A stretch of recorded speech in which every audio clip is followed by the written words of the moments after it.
Good morning guys, in front of me is iPhone on iOS 16 and let me show you how to receive notifications on particular time.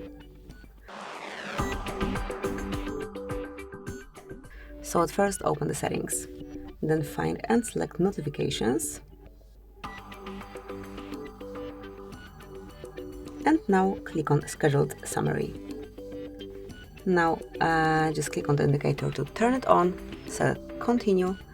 Here just choose apps for your summary. Let me pick all of them. No.